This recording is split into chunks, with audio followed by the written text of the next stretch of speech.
ఆదివారపు ఆరాధనను ప్రారంభించుకుందాం. దేవుడు 2022 సంవత్సరంన ఈ జనవరి నెలలోని చివరి ఆదివారం నాకు మనల్ని అందరినీ సజీవుగా ప్రవేశపెట్టి మంచి ఆరోగ్యాన్ని దయచేసి మనం చేయు ప్రతి ఒక్క పనిలో తోడుగా ఉండి మన ప్రయాణాల్లో మన గమ్యస్థలాలకు సురక్షితంగా చేర్చి ఆయన ప్రియ బిడ్డలుగా పిలువబడడానికి దేవుడు ఇచ్చిన ఈ యొక్క మహాకృపను బట్టి దేవాది దేవునికి లెక్కలేనటువంటి వందనాలు తెలియజేసుకుంటున్నాం. అలాగే ఈ దినము ఆదివారపు ఆరాధనకు సమయానికి విచ్చేసిన మీ అందరికీ కూడా ప్రత్యేకమైన వందనాలు తెలియజేస్తా ఉన్నాం. దయచేసి అందరం కళ్ళు మూసుకుందాం, ప్రార్థన చేద్దాం. ప్రతి ఒక్కరు ఈ దినము దేవుడు మనలో మన హృదయాలను కదిలించే రీతిగా మన పాడైపోయిన బ్రతుకుల్లో ఆయన గొప్ప వెలుగును నింపులాగా మంచి నీటితో ఈ దినము మన దాహమును ఆయన తీర్చులాగా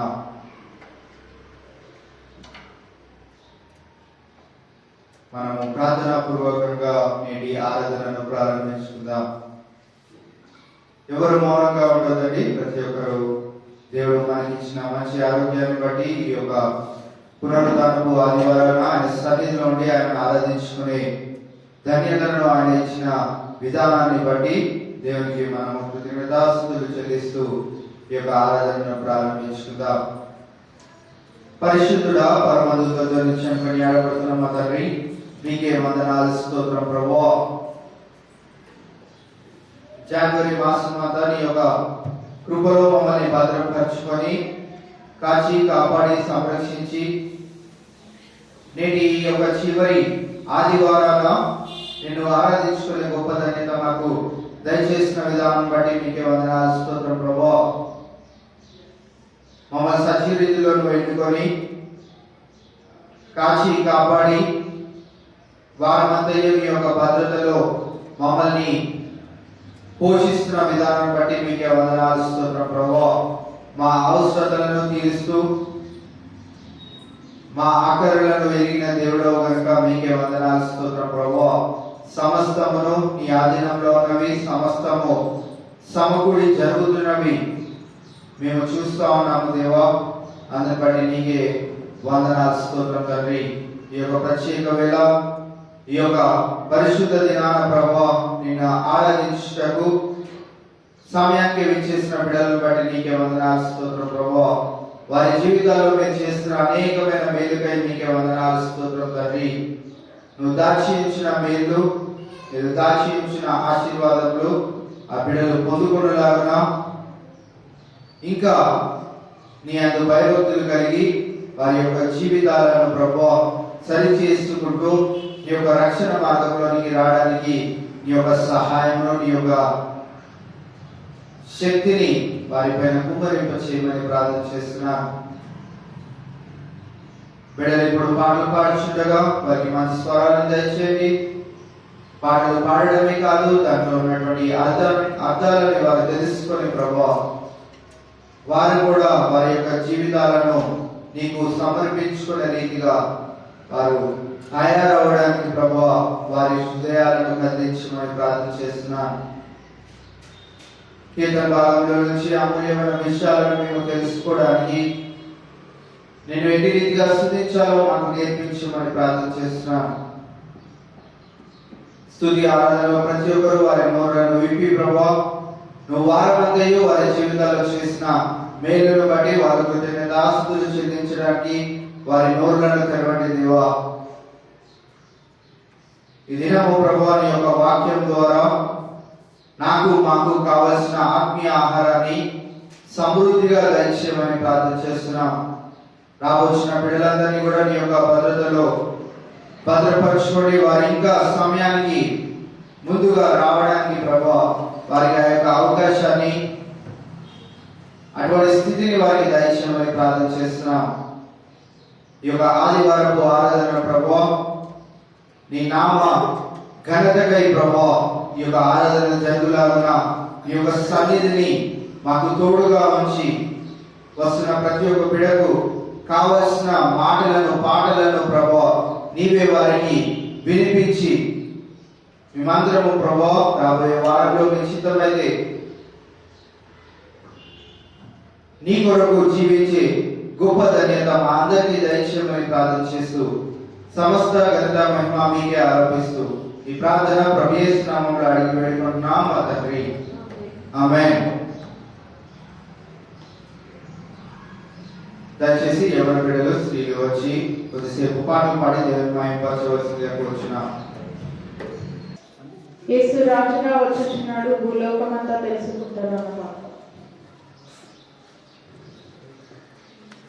యేసు రాజుగా వచ్చుచున్నాడు, భూలోకమంతా తెలుసుకుంటారు. యేసు రాజుగా వచ్చుచున్నాడు,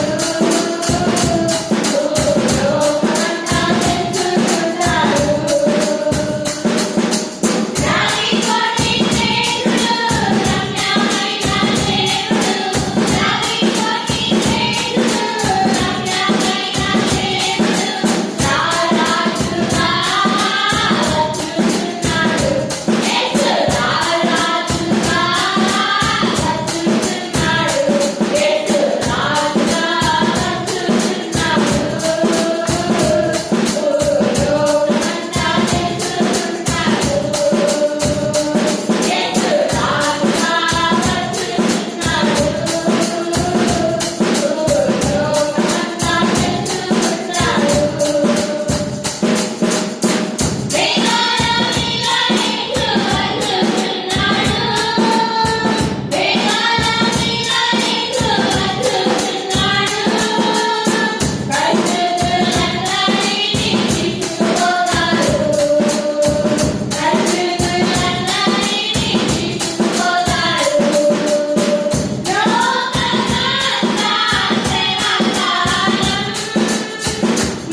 లోయలెలా పూడ్చబడాలి, కొండలు కోనలు కూలిపోవాలి అంటారు. లోయలెలా పూడ్చబడాలి, కొండలు కోనలు కదిలిపోవాలి, వక్రమార్గము సక్రమవాలి, కరుకు మార్గమును కావాలి. లోయలెలా పూడ్చబడాలి, కొండలు కోనలు కదిలిపోవాలి, వక్రమార్గము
ఆరాధించడం యేసయ్య నామము పరిశుద్ధ సంఘం వారి వేళలో మిమ్మల్ని పాటలు దేవుని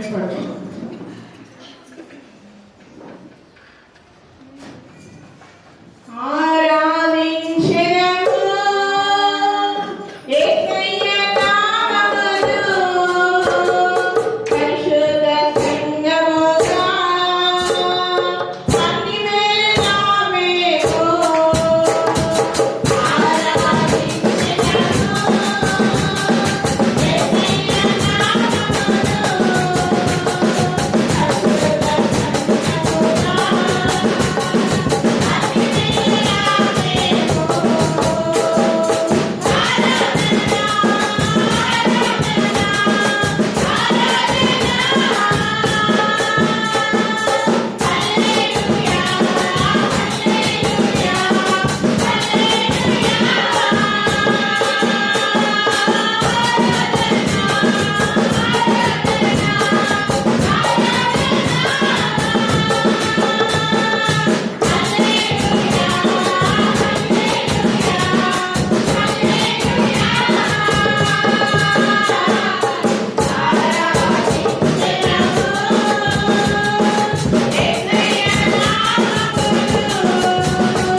ఈరోజు కొరకై మనకి ఇవ్వబడిన కీర్తన భాగము 62వ కీర్తన ఉత్తర ప్రచిత రీతిగా చదువుకుందాం.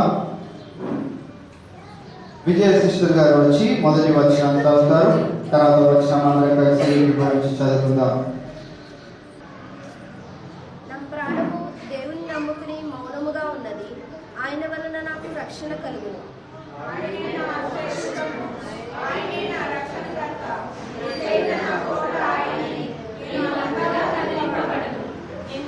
ఎన్నాళ్ళు మీరు ఒకనిపై పడుదురు, ఒరుగుచున్న గోడను పడబో కంచెను ఒకడు పడద్రోయినట్లు మీరందరూ ఎన్నాళ్ళు ఒకరిని పడద్రోయించలేదు.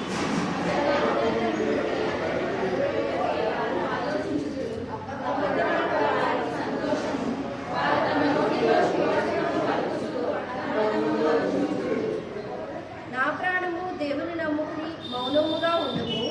ఆయన వలననే నాకు నిరీక్షణ కలుగుచున్నది.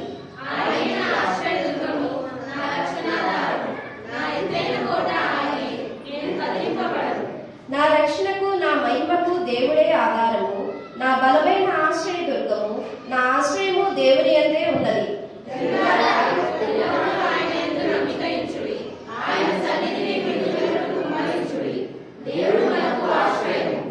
అల్పులైన వారు మొట్టి ఊపిరై ఉన్నారు. గనులైన వారు యవ్వన స్వరూపమును మాయా త్రాసులో వారందరూ తేలిపోదురు. వట్టి ఊపిరి కన్నా అలకనగా ఉన్నారు.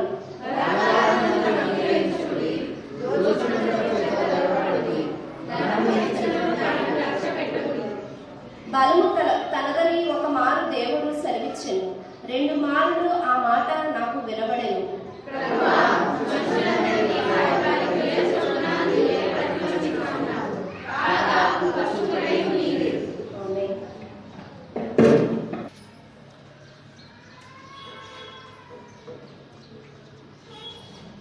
అరవై 62వ కీర్తనను మనం ధ్యానం చేసుకుందాం. దానికి ముందుగా ఒకసారి 2వ వచనాన్ని మనం చదువుకుందాం. ఆయనే నా ఆశ్రయదుర్గము, ఆయనే నా రక్షణకర్త, ఎత్తైన కోట ఆయనే, నేను అంతగా కదిలింపబడను. చిన్న ప్రార్థన చేసుకొని ఈ యొక్క కీర్తన భాగంలోనికి మనము వెళ్దాం. దేవా యొక్క ప్రత్యేకమైన సమయంలో ఈ యొక్క కీర్తనను మేము ధ్యానిస్తూ ఉండగా ఆ కీర్తనలో ఉన్నటువంటి విషయాలను, దావీదు భక్తుడు తెలియజేసిన మాటలను మేము వినుచుండగా మేము అర్థం చేసుకొని ఈ యొక్క స్థితిని మేము ఒకసారి జ్ఞాపకం చేసుకొని కీర్తన ముగింపబడిన తర్వాత మేము మా నోరు విప్పి నీకు కృతజ్ఞతాస్తుతులు చెల్లించి దావీదుని ఆ దినములలో ఎలా కాపాడి ఉన్నావో మమ్మల్ని కూడా ఈ దినములలో నువ్వు కాపాడుతున్న రీతిని బట్టి నీకు మేము కృతజ్ఞతాస్తుతులు చెల్లించే రీతిగా మా హృదయాలను సిద్ధపరుస్తూ ఈ కీర్తనను మేము జాగ్రత్తగా వినడానికి మీకు సహాయాన్ని దయచేయమని ప్రార్థన చేస్తూ ఈ ప్రార్థన ప్రభు అయిన యేసుక్రీస్తు నామములో అడిగి వేడుకుంటున్నాం మా తండ్రి. ఆమేన్. 62వ కీర్తనను మనము గమనించినట్లయితే మొదటి 2 వచనాల్లో దేవుని యొక్క శక్తి ఏంటిదో మనం చూస్తా ఉన్నాం. దేవుని యొక్క శక్తి ఎటువంటిదో, గాడ్ ఈజ్ పవర్ఫుల్. ఈ కీర్తనలో 2 అమూల్యమైన విషయాలను మీకు దినము జ్ఞాపకం చేయాలనుకుంటున్నాను దావీదు యొక్క మాటల ద్వారా. God is powerful, God is kind. దేవుడు శక్తిమంతుడు, దేవుడు కృప కలిగిన వాడు. 2 చాలా ప్రాముఖ్యమైన విషయాలను ఈ కీర్తనలో మనము దావీదు దగ్గర నుంచి వింటాం. మొదటి 2 వచనాలు మనం గమనించినట్లయితే దావీదు భక్తుడు తన యొక్క ఈ యొక్క కీర్తన రాయడంలో ఎప్పుడు మనం చెప్పుకున్న రీతిగా స్టార్టింగ్ ఎలా స్టార్ట్ చేస్తాడు అంటే, నేను ఎటువంటి స్థితిలో ఉన్నానో స్టార్ట్ చేస్తాడు. చివరిగా దేవుడు ఎంత ఉన్నత స్థితిలో ఉన్నాడో మనకి జ్ఞాపకం చేస్తా ఉంటాడు. ఎంత బ్యూటిఫుల్ గా ఆయన రాస్తా ఉంటాడు అంటే, మనం గమనించినట్లయితే నా ప్రాణము దేవుని నమ్ముకొని మౌనముగా ఉన్నది, ఆయన వలన నాకు రక్షణ కలుగును, ఆయనే నా ఆశ్రయ దుర్గము, ఆయనే నా రక్షణకర్త, ఎత్తైన నా కోట ఆయనే, నేను అంతగా కదిలింపబడను. 11వ వచనాన్ని కూడా మనం చదువుకున్నట్లయితే ఇలాంటి మాటనే మనం చూస్తాం. బలము తగదని ఒక మారు దేవుడు సెలవిచ్చెను, 2 మార్లు ఆ మాట నాకు వినబడేను. మొదటి 2 వచనాల్లో దేవుడు ఏమని చెప్తున్నాడు? బలము నాది, నీది కాదు అని దేవుడు అక్కడ దావీదు ద్వారా ఆ యొక్క మాటలను తెలియజేసినట్టు మనము గమనించవచ్చు. ఇక్కడ మొదటి 2 వచనాలలో గాడ్ ఈజ్ పవర్ఫుల్ అనే విషయాన్ని మనము గమనిస్తా ఉన్నాం. ఆయనే నా ఆశ్రయ దుర్గము అనే మాటను మనము చూస్తా ఉన్నాం. అందుకు దావీదు ఏమంటున్నాడు? ఎత్తైన నా కోట ఆయనే, నేను అంతగా కదలింపబడను. మనము ఒకవేళ మన జీవితంలో, మన అనుదిన ప్రయాణాల్లో, మన అనుదిన ఒడిదుడుకుల్లో మనం ఒకవేళ కదిలింపబడుతున్నాము అంటే నేను గుర్తుంచుకోవాల్సిన విషయం ఏంటి అంటే, నీవు అంతగా దేవుణ్ణి ఎరిగి ఉండలేదు, నీవు అంతగా దేవునికి దగ్గరగా చేరట్లేదు, నువ్వు అంతగా దేవునికి ప్రియుడిగా ఉండట్లేదు. అందుకే నువ్వు కొన్ని పరిస్థితులలో ఏమైపోతా ఉన్నావు అంటే, నువ్వు కదిలించబడతా ఉన్నావు. ఎవరి ద్వారా కదిలించబడతా ఉన్నావు అంటే, 3-4 వచనాల్లో మనం గమనిస్తే దుష్టుల చేత మనం ఒకవేళ కదిలింపబడుతున్నట్లయితే మనము ఈ దినము గమనించవలసిన మాట ఏంటి అంటే 3-4 వచనాల్లో మనం ఏమని చూస్తున్నామంటే ఈ యొక్క వికెట్ పీపుల్, దుష్టులు ఎటు రీతిగా మన జీవితాల్లో వాళ్ళు ప్రభావితం చేస్తూ ఉంటారో మనం చూస్తాం. ఎన్నాళ్ళు మీరు ఒకరిపై పడుదురు, ఒరుగుచున్న గోడను పడబోవు కంచెను ఒకడు పడద్రోయినట్లు మీరందరూ ఎన్నాళ్ళు ఒకని పడద్రోయ చూచుదురు. ఒకని ఔన్నత్యము నుండి అతని పడద్రోయుటకే వారు ఆలోచించుదురు. అబద్ధమాడుట వారికి సంతోషము. వారు తమ నోటితో శుభవచనములు పలుకుచు అంతరంగములో దూషించుదురు. ఈ మాటను బాగా గుర్తుంచుకుందాం. ఎందుకు అంటే ఈ వేళ మన సహోదరుడుగా ఉంటున్న వారు, ఈ వేళ మన ప్రక్కనే ఉంటున్న వారు, ఈ వేళ మనకి బాగా స్నేహబంధముతో ఉంటున్న వారే ఈ మాటలను మన గురించి తెలియచేస్తున్నారేమో. మనమందరము మన జీవితాలలో గుర్తుంచుకోవాల్సిన విషయాలు ఏంటి అంటే నీవు ఇటువంటి పరిస్థితులు వచ్చిన వేళ నువ్వు కదిలింపబడకూడదు. దేవుడు చాలా ప్రత్యేకంగా ఈ మాటను మనకి దినము జ్ఞాపకం చేస్తున్నాడు. ఉరుగుచున్న గోడను పడబోవు కంచెను ఒకడు పడద్రోయినట్లుగా మీరందరూ ఎన్నాళ్ళు ఒకరిని పడద్రోయ చూచెదరు.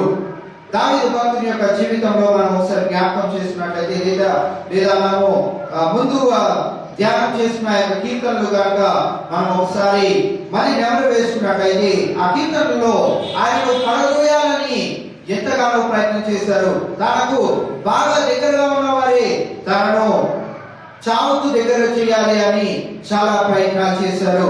ఆ యొక్క ప్రయత్నాలన్నింటిలో నుంచి దావీదు భక్తుడు ఈ దినము మనకి ఏమని తెలియజేస్తున్నాడు అంటే ఎంతైనా నా కోట అని నేను అంతగా కదిలింపబడను. అంత మాట మనము చెప్పగలిగిన వారమై ఉన్నట్లయితే మనకు దేనికి భయం ఉండదు. మరి ముఖ్యంగా జనులమైన మనము మానవులమైన మనము ఎక్కువగా దేనికి భయపడతామంటే డబ్బు లేకపోయినా పర్వాలేదు, తిండి లేకపోయినా పర్వాలేదు, ఉద్యోగం లేకపోయినా పర్వాలేదు, కానీ ప్రాణం పోతదేమో అనే భయము మనకి అనుదినము ఉంటూనే ఉంటది. ప్రాణమే లేకపోతే నా బిడ్డలు ఎలా, నా భర్త ఎలా, లేకపోతే నా భార్య ఎలా, నా తల్లిదండ్రులు ఎవరు చూసుకుంటారు అనే విషయాలలో మనము ప్రాణం గురించి చాలా ప్రయాస పడతా ఉంటాం, తాపత్రయపడతా ఉంటాం. ఈ ప్రాణం ఎట్లా కాపాడుకోవాలి, ఒక 70-80 సంవత్సరాల వరకు, లేకపోతే 100 సంవత్సరాల వరకు ఈ ప్రాణం ఎలాగా కాపాడుకోవాలనే ప్రయత్నాలు మనం చేస్తూ ఉంటాం. ఒకవేళ నీవు గనక ఈ దినం నుంచి నన్ను ఎవరు కదిలించలేరు, నా ఎత్తైన కోట దేవుడే అని ఈ మాటలు కనుక నీ హృదయంలో నాటుకున్నట్లయితే ఎవరైనా వచ్చి నిన్ను కదిలించాలని, లేకుంటే నిన్ను నెట్టివేయాలని ప్రయత్నం చేసిన ఎడల ఉరుగుచున్న గోడను మనం గమనించినట్లయితే కొన్ని పరిస్థితుల్లో మనము కూడా నిస్సహాయ స్థితిలో, పడిపోయే స్థితిలో ఉంటాం. ఈ ఒరుగుచున్న గోడ లేకుంటే పడబోవు కంచ ఆల్మోస్ట్ పడిపోతున్న దాన్ని ఇంకా ఏం చేస్తున్నారు, కంప్లీట్ గా నెట్టివేస్తున్నారు. దాన్ని పట్టుకొని సిమెంట్ ఏదో ఒకటి వేసి నుంచోబెట్టవలసిన వారు ఏం చేస్తా ఉన్నారు, మొత్తానికి పడేస్తా ఉన్నారు. మన జీవితాల్లో కూడా కొన్నిసార్లు మనం కృంగిపోతున్న వేళ, నిస్సహాయ స్థితిలో కొంతమంది ఎలా వస్తారంటే నీ బతికే అంటలే,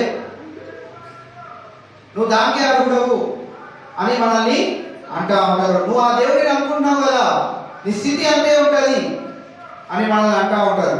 అలాంటి సమయంలో వారికి మీరు తిరిగి జవాబు ఇవ్వనవసరం లేదు, కానీ మీరు గుర్తుంచుకోవాల్సిన ప్రాముఖ్యమైన విషయం ఏంటిది, దేవుడు నా ఎత్తైన కోట, నేను కదిలింపబడను. ఈ మాట మీరు గుర్తుంచుకొని మీ హృదయాల్లో ఒకసారి నాటుకోండి. మీ జీవితంలో ఎలాంటి ఒడిదుడుకులు వచ్చినా నేను గ్యారంటీ ఇస్తున్నాను, మీరు దేనికి కదిలింపబడరు. ఈ మాటలో మనము చాలా జాగ్రత్తగా గుర్తు పెట్టుకుందాం. 5-7-8 వచనాల వరకు మనం గమనించినట్లయితే దేవుడు మనల్ని ఎట్టి రీతిగా రక్షిస్తాడో ఈ 5-8 వచనాల వరకు మనం చూస్తా ఉన్నాం. అయితే ఎలా రక్షిస్తాడో మనకి ఆల్రెడీ తెలుసు. ఎందుకంటే దావీదు యొక్క కీర్తనలో చాలా సార్లు మనము విని ఉన్నాం. ఒకసారి ఆ మాటలను మరి ఒకసారి జ్ఞాపకం చేసుకోవాలంటే 5వ వచనాన్ని ఒకసారి చదువుదాం. నా ప్రాణమా దేవుని నమ్ముకొని మౌనంగా నుండుము, ఆయన వలననే నాకు నిరీక్షణ కలుగుచున్నది. ఎంత మంచి మాట ఇక్కడ తెలియజేస్తా ఉన్నాడు. కావున మనము రక్షింపబడాలి. దేవుడు నీకు నాకు ఆశ్రయ దుర్గముగా ఉండాలి అంటే 8వ వచనంకి వచ్చేటప్పుడు అక్కడ ఏమని చెప్తున్నాడు? జనులారా ఎల్లప్పుడూ ఆయన యందు నమ్మిక ఉంచుడి, ఆయన సన్నిధిని మీ హృదయములు కుమ్మరించుడి. దేవుడు మనకు ఆశ్రయము, అల్పులైన వారు బట్టి ఊపిరి అయి ఉన్నారు. ఈ దుష్టులు మీరంతా ఎలా ఉన్నారు అంట? ఒట్టి ఊపిరిలా ఉన్నారు. ఎప్పుడు వారు నాశనం అయిపోతారో నీకు నాకు తెలియదు. వారు ఒకవేళ 100 సంవత్సరాలు బ్రతికి ఉండొచ్చు, కానీ వారి జీవితం ద్వారా దేవుడికి ఇంతైనా ఉపయోగం లేని జీవితాలుగా వారి జీవితాలు ఉంటా ఉన్నాయి. కావున అల్పులైన వారు, దుష్టులైన వారు మనల్ని ఏమన్నా మాటలు అంటున్నా కానీ మన దేవుని నామాన్ని బట్టి మన జీవితాన్ని చూస్తూ వారు మనల్ని హేళన చేస్తున్న వేళ, మనల్ని పడద్రోయ దర్శన వేళ మనకు బాగా గుర్తుంచుకోవాల్సిన విషయం ఏంటి అంటే, నేను ఎల్లప్పుడూ ఆయన యందు నమ్మిక ఇచ్చి ఉన్నాను. ఏంటి మన నమ్మకము అంటే, ఆయన నన్ను కదిలింపబడనీయడు. మాట మనము చాలా స్పష్టంగా గుర్తుంచుకోవాలి. వారమంతా దేవుడు నిన్ను నన్ను ఈ యొక్క ఒడుదుడుకుల్లో నుంచి లేవనెత్తి కదిలింపబడకుండా మనల్ని స్ట్రాంగ్ గా ఉంచాడు. మనల్ని పడదోయే వారు వచ్చినప్పటికీ, మన అనారోగ్య పరిస్థితులు మన పడదోయడానికి అవి వచ్చినప్పటికీ దేవుడు ఏం చేస్తున్నాడు? మంచి సిమెంట్ తో మన జీవితాలను కట్టి మళ్ళీ లేపి వాటిని మళ్ళీ బలముగా వాటిని తయారు చేస్తాడు. కనుకని నీవు నేను ఈ దినము దేవుని యొక్క మందిరంలో ఉన్నాం. ఆయనను నమ్ముకొని ఉన్నాము. కావునని ఆయన మనకు ఆశ్రయదుర్గము, ఆయన మమ్మల్ని కదిలింపబడనీయడు అని నీవులో నమ్ముకొని ఉన్నాము. కావునని ఈ దినము ఆయన మందిరంలో ఉండి ఉన్నాం. అదే 8వ వచనం ఏమని తెలియజేస్తున్నాడు? ఆయన సన్నిధిని మీ హృదయములు కుమ్మరించుడి. మనమందరం ఈ దినాన ఏం చేస్తున్నాం అంటే, మన హృదయాలను విప్పి దేవుని ఆరాధించడానికి ఆయన యొక్క మందిరానికి, ఆయన యొక్క సన్నిధికి ఈ దినము మనం అందరము వచ్చి ఉన్నాం. 9-10 వచనాలు మనము గమనించినట్లయితే అక్కడ మన జీవితాలు ఎటువంటివో, మనుషుల యొక్క జీవితాలు ఎటువంటివిగా ఉన్నామో మనము 9-10 వచనాల్లో మనం చూస్తా ఉన్నాం. ఎవరైనా చదవండి. 9-10. గనులైన వారు మాయా స్వరూపులు, త్రాసులో వారందరూ తేలిపోదురు, వట్టి ఊపిరి కన్నా అలకలగా ఉన్నారు. బలత్కారమందు నమ్మిక ఉంచుడి, దోచుకునుట చేత గర్వపడకుడి, దాన్ని హెచ్చించినను దాన్ని లక్ష్య పెట్టకుడి. ఇక్కడ మనం గమనించినట్లయితే మన మానవ జీవితంలో కావాల్సిన విషయాలన్నింటినీ ఇక్కడ 2 వచనాల్లో క్రోడీకరించారు. అదేంటిది అంటే, గనులైన వారు మాయా స్వరూపులు, త్రాసులో వారందరూ తేలిపోదురు, ఒట్టి ఊపిరి కన్నా అలగడగా ఉన్నారు. ఈ గనులైన వారు ఎటువంటి వారు? మనము యేసుక్రీస్తు ప్రభువారి యొక్క ఉపమానాల్లో కూడా లాజరు ధనవంతుడి గురించి చెప్తా ఉంటాడు. ధనవంతుడు ఏమన్నా పొందుకోగలిగాడా? చనిపోయిన తర్వాత ఏం పొందుకున్నాడు అంటే, ఒట్టి ఊపిరి వంటిది నా జీవితం అని ఎక్కడ తెలుసుకున్నాడు? పాతాళంలోనికి వెళ్ళిపోయినాక తెలుసుకున్న వాడిగా ఉన్నాడు. మన ఒకసారి గమనించినట్లయితే ఇక్కడ మన జీవితాలు ఎటువంటిదిగా ఉన్నాయని ఎంత నీట్గా చెప్తా ఉన్నాడంటే, ఒకవేళ మనము గొప్ప ఘనతలు ఇవన్నీ పొందుకోవాలి, దేవుడు కాదు నాకు ఈ ఘనతలు ఇచ్చింది అని మనం ఒకవేళ ఎవరికైనా చెప్తున్న వేళ మనం గుర్తుంచుకోవాల్సింది ఏంటంటే, ఘనులైన వారు ఒట్టి ఊపిరి వంటి వారు, ఉఫ్ అంటే నాశనం అయిపోయే జీవితాలు వారివి అనే మాటను ఇక్కడ కీర్తనకారుడు జ్ఞాపకం చేస్తా ఉన్నాడు. 10వ వచనంలో చూసినట్లయితే, బలాత్కారమందు నమ్మిక ఉంచుకుడి, దోచుకొనుట చేత గర్వపడకుడి, ధనము హెచ్చినను దానిని లక్ష్య పెట్టకుడి. సంవత్సరాలు మారే కొద్దీ, ఉద్యోగాలు మనం మారే కొద్దీ, మనకి ఇంక్రిమెంట్స్ వచ్చే కొద్దీ మనము ఏం చేయలేదంటే ధనమును లక్ష్య పెట్టొద్దు. లేకుంటే ఎవరైనా వచ్చి పలానాది మీరు ఏమైనా బిజినెస్ స్టార్ట్ చేస్తే దాంట్లో నుంచి లక్షల కోట్లు సంపాదిస్తున్నారు, మీరెందుకు స్టార్ట్ చేయట్లేదు అని ఒకవేళ మీరు ఆ బిజినెస్ లో కానీ లేకుంటే ఆ ధనము సంపాదించాలని ఆ యొక్క తాపత్రయంలోనికి లేకుంటే ఆ యొక్క కోరికలోనికి మీరు ఒకవేళ వెళ్ళిపోతున్నట్లయితే ఈ దినము గుర్తుంచుకోండి, ధనము ఏంటంట, ధనము హెచ్చినను దానిని లక్ష్య పెట్టకుడి. మనకి వచ్చే ధనాన్ని బట్టి మన భక్తి తగ్గిపోతూ ఉంటుంది. మీరు ఎప్పుడైనా జ్ఞాపకం ఉంచుకోండి. పెద్ద పెద్ద చర్చెస్ లో ఎలా ఉంటారంటే అంత సూటు బూట్ వేసుకొని వచ్చి వాళ్ళకి నచ్చినప్పుడు వచ్చి కూర్చుంటారు, మోకాలు వేయరు, ఏం చేయరు, మళ్ళీ వెళ్ళిపోతారు. వెళ్ళేటప్పుడు సినిమాలో షికారులో ఏవో తిరిగేసి ఇప్పుడు వరకు విన్న వాక్యాన్ని వారి జీవితాల్లో కనపరచకుండా చాలా మంది వారి యొక్క జీవితాలను జీవిస్తా ఉన్నారు. నాకు ఇంత ధనం ఉంది కదా, నేను కొన్ని లక్షలు ఆ చర్చికి ఇస్తా ఉన్నాను కదా, లేకపోతే కొన్ని కోట్లు ఆ చర్చ్ కన్స్ట్రక్షన్ లో కానీ ఏదో ఒక విషయంలో నేను ఇస్తా ఉన్నాను కదా, నాకేమవుతుంది అని అనుకునేవారు చాలా మంది ఉంటూనే ఉన్నారు. వారందరూ ఏం చేస్తా ఉన్నారంటే ధనమునకు వారు పడిపోయిన వారిగా ఉంటా ఉన్నారు. కనుక ఇక్కడ కీర్తనకారుడు ఏమని తెలియజేస్తున్నాడంటే ధనము హెచ్చినను దానిని లక్ష్య పెట్టకుడి. దీనివల్ల నాకు ఏమీ ఉపయోగం లేదు. నేను దేవుడిని నమ్ముకుంటేనే నా జీవితము కదిలింపబడదు. నేను దేవుడిని నమ్ముకుంటేనే నా జీవితంలో దేవుడు నాకు ఆశ్రయ దుర్గముగా ఉంటాడు, నా బలమైన కోట. నేను నమ్ముకొని నా దేవుడిగా ఆయన ఉంటాడు. కావున నేను ఈ యొక్క లోకానుసారమైన వాటి వైపు నేను చూడను అని ఈ దినము మనము తీర్మానము తీసుకోవాలనే విషయాన్ని ఇక్కడ కీర్తనకారుడు మనకు తెలియజేస్తా ఉన్నాడు. 11, 12 వచనాలు కనుక మనము గమనించినట్లయితే ఆల్రెడీ మనం 11వ వచనం చదువుకున్నాం. అక్కడ ఏమని చదువుకున్నామంటే బలము తనదని ఒక మారు దేవుడు సెలవిచ్చెను, 2 మార్లు ఆ మాట నాకు వినబడెను.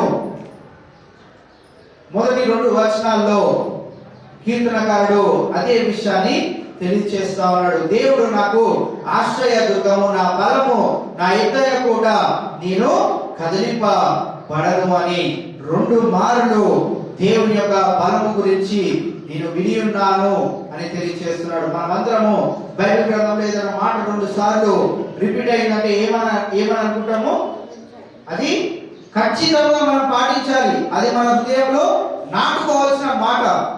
ఈ దినము ఈ కీర్తనల నుంచి మనము దేవునికి స్తుతులు చెల్లిస్తున్న వేళ మనం గుర్తుంచుకోవాల్సింది, దేవునికి తెలియచేయవలసిన ఈ యొక్క స్తుతులు ఏంటివి అంటే, దేవా నువ్వు నాకు బలముగా ఉన్నావు, నా ఆశ్రయదుర్గంగా ఉన్నావు, నా ఎత్తైన కోటగా ఉన్నావు, నేను కదిలింపబడని స్థితిలో నన్ను ఉంచి ఉన్నావు అనే మాటలను మనము జ్ఞాపకం చేయాలి. 12వ వచనంలోకి వస్తే దేవుని యొక్క మరి ఒక గుణాతిశయమును మనం ఇక్కడ చూస్తా ఉన్నాం. అదేంటిది అంటే ప్రభువా మనుషులందరికీ వారి వారి క్రియల చొప్పున నీవే ప్రతిఫలము ఇచ్చుచున్నావు, కాగా కృప చూపుటయు నీది. దేవుడికి ఇష్టమై మన పట్ల కృప చూపాలి అనుకుంటేనే ఆయన కృప చూపిస్తాడు. గత 2 వారాల క్రితం మనము ఏమని ధ్యానం చేస్తున్నామంటే దేవుడు రోమీయులకు రాసిన పత్రికలో మనము చూసుకున్నాం. దేవుడు తనకు ఇష్టముగా తనకు నచ్చినట్టుగా ఈ సృష్టిని అంతటిని చేసుకున్నాడు. కనుక ఆయనకే మహిమ చెందాలి అనే విషయాన్ని మనం చూసుకున్నాం. ఇక్కడ కూడా మనం చూస్తే కాగా కృప చూపుటయు నీది. మన జీవితాన్ని బట్టి ఆయన కృప చూపెట్టాలనుకుంటే కృప చూపెడతాడు, లేకుంటే లేదు. అయితే మనం ఏం చేయాలంటే ఆయనకు కృతజ్ఞతాస్తుతులు చెల్లించే విషయంలో మటుకు మనం ఎక్కడ తగ్గకూడదు. కావున గత వారం అంతా దేవుడు తన యొక్క కృపలో మనల్ని అందరినీ భద్రపరుచుకొని మనకు బలముగాను, మనకు ఆశ్రయ దుర్గముగాను, మనకు ఎత్తైన కోటగాను, మనము ఎన్ని ఒడిదుడుకులు వచ్చినా కదిలింపబడని స్థితిలో దేవుడు మనకు వారం అంతా వచ్చి ఈ దినము ఆయన యొక్క సన్నిధిలోనికి వచ్చి 8వ వచనంలో లాగా సన్నిధిలోకి మనం వచ్చి ఉన్న వేళ మన హృదయాలను కుమ్మరించాలి. హృదయాలను కుమ్మరించడం అంటే మన నోరులను విప్పి దేవునికి స్తుతులు చెల్లించిన ఎడల దేవుడు వచ్చే వారంలో ఎట్టి రీతిగా ఆయన కాపాడుకుంటా వచ్చాడో అట్టి రీతిగానే మరి ఒక వారంలో మన జీవితాల నుంచి దాటింపజేసి ఎన్ని అనారోగ్య పరిస్థితులు వచ్చినా, ఎన్ని ఒడిదుడుకులు వచ్చినా, ఎన్ని ఇబ్బందులు వచ్చినా, ఎంతమంది ద్వారా మనము మాట పడినా గాని దేవుడు మనకు బలముగాను ఆశ్రయముగాను ఎత్తైన కోటగాను కదిలింపబడని స్థితిలో మనల్ని ఉంచుతాడు కనుక మనమందరము దేవుని యొక్క కృపలో భద్రపరచబడుతున్నాం. ఆయన ఈ దినము మనము సజీవులుగా ఉన్నామంటే ఆయన మన పైన కృప చూపెడతా ఉన్నాడు. God is showing us his kindness towards us. అందుకే మనం ఈ దినము మనం సజీవులుగా ఉన్నాం. కావున మనమందరం కొద్దిసేపు ప్రతి ఒక్కరము నోరు తెచ్చి దేవునికి కృతజ్ఞతాస్తుతులు చెల్లిద్దాం.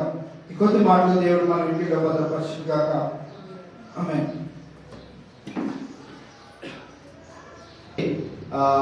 వారము శుక్రవారము ఉదయం 3 వరకు, అంటే మధ్యాహ్నం 3 వరకు, శనివారం మధ్యాహ్నం 3 వరకు, ఆదివారం మధ్యాహ్నం 3 వరకు ఉపవాస ప్రార్థనలు పెట్టుకుందామని తలంచి ఉన్నాం. కావున మనమందరము బలారాధనకి సిద్ధపడుతున్న వేళ ఇటు రీతిగా ఉపవాసముతో ఉంటూ దేవుని తట్టు చూస్తూ మనము సిద్ధపాటుతో ఆ యొక్క బలారాధనలో పాల్గొంటే మన జీవితాల్లో దేవుడు ఇంకా ఎన్నో మేలు చేస్తాడు. ప్రతి దినము 2 నుంచి 3 వరకు, మరి ఆల్మోస్ట్ దగ్గర పడ్డది. 2వ తారీఖు ఫిబ్రవరి మాసంలో మరి ఆ వివాహం జరగనే ఉన్నది ఉదయం 10:30 గంటలకు. కావున మనమందరము ఆ యొక్క వివాహానికి వెళ్దాం. దేవుడు ఎంతో ఘనంగా ప్రతి ఒక్క కార్యక్రమంలో వారి కుటుంబానికి తోడుగా ఉండి ఏ పని చేస్తున్నప్పటికీ వారికి సహాయం దయచేస్తా ఉన్నాడు. అందరి బట్టి దేవునికి వందనాలు తెలియజేస్తా ఉన్నాం.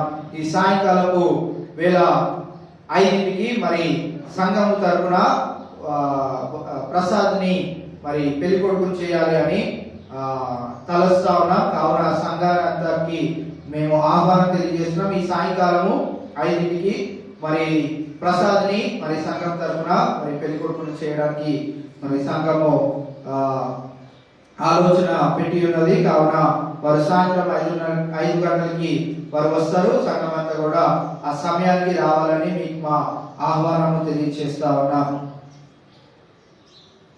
ఈ శనివారం చైన్ ప్రేయర్, అలాగే ఆదివారం బలారాధన ఉంటుంది. కావున మీరు అందరూ సిద్ధపడి ఈ ప్రార్థన కూడికలన్నింటిలో మీరు అందరూ పాల్గొనాలని మరి ఒకసారి మీకు మనం చేస్తున్నాము.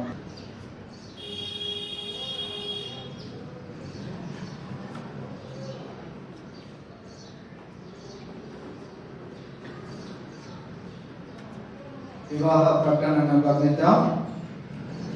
మన సంఘ సభ్యులు రాజరామరాం వాస్తవ్యులు శ్రీమతి సంతోష గారి యొక్క ప్రథమ పుత్రుడు ప్రసాద్ యొక్క వివాహము, అదే రాజరామరాం కాపురస్తులైనటువంటి షాలివాన్ మరియు మీనా గార్ల యొక్క ప్రథమ పుత్రిక ప్రీతికి ఇచ్చి 2022 సంవత్సరము ఫిబ్రవరి మాసము 2వ తేదీ ఉదయము 10:30 గంటలకు ఉషాములపూడి హాస్పిటల్ ప్రక్కన ఉన్నటువంటి ఎంఎఫ్ ఫంక్షన్ హాల్లో వివాహము జరిపించుటకు పెద్దలు నిశ్చయించి ఉన్నారు. కావున ఈ వివాహము జరిపింపకూడదని ఎవరైనా న్యాయమైనటువంటి హేతువులు కనబరచదలిచిన ఎడల ఆధార పత్రాలతోటి వివాహ తేదీలోగా వివాహకర్త అయినటువంటి నోవా గారికి గాని మన సంఘ పెద్దలకు కాపరి అయినటువంటి నాకు గాని మీరు తెలియజేయవలసిందిగా కోరుకుంటున్నాం. ఇది 2వ ప్రకటన.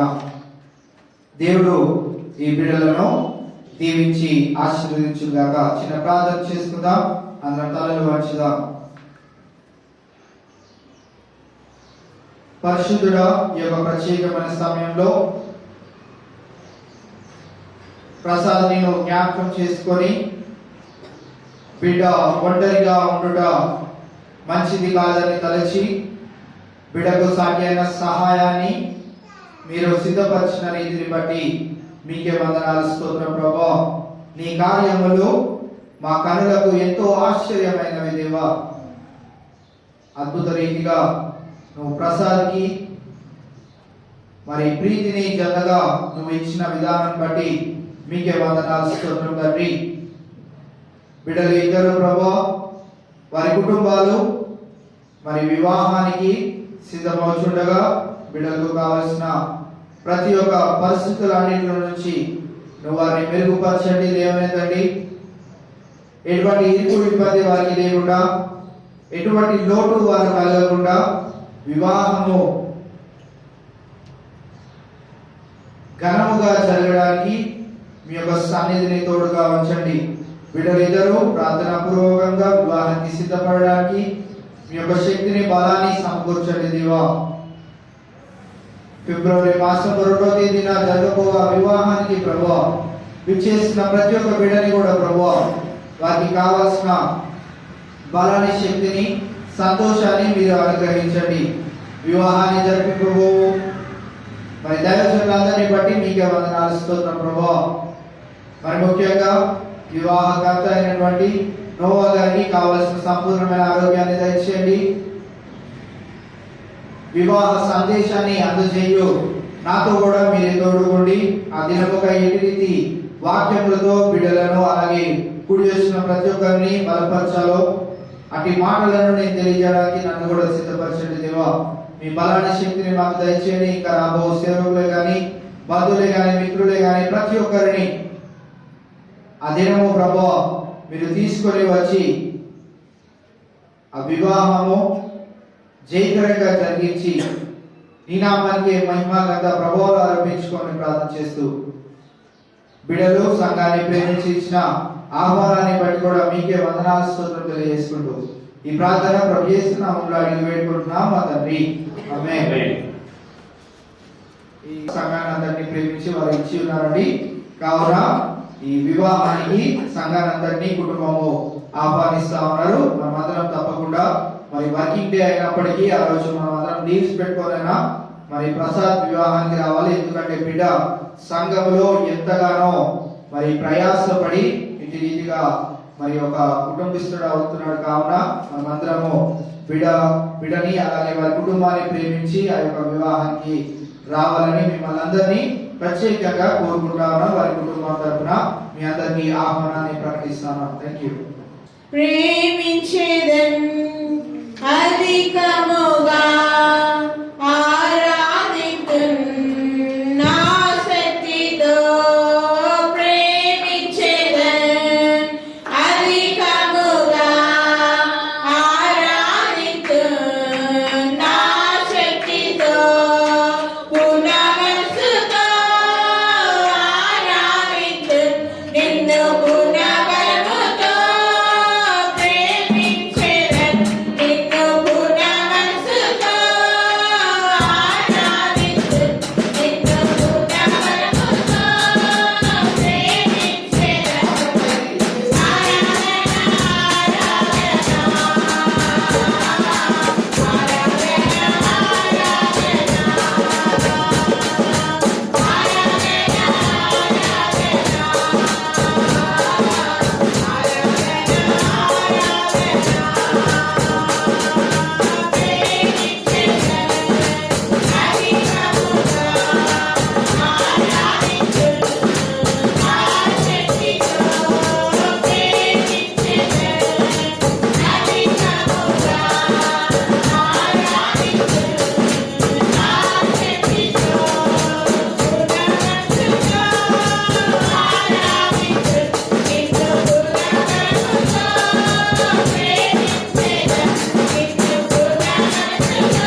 ఆరాధనకు యోగ్యుడా,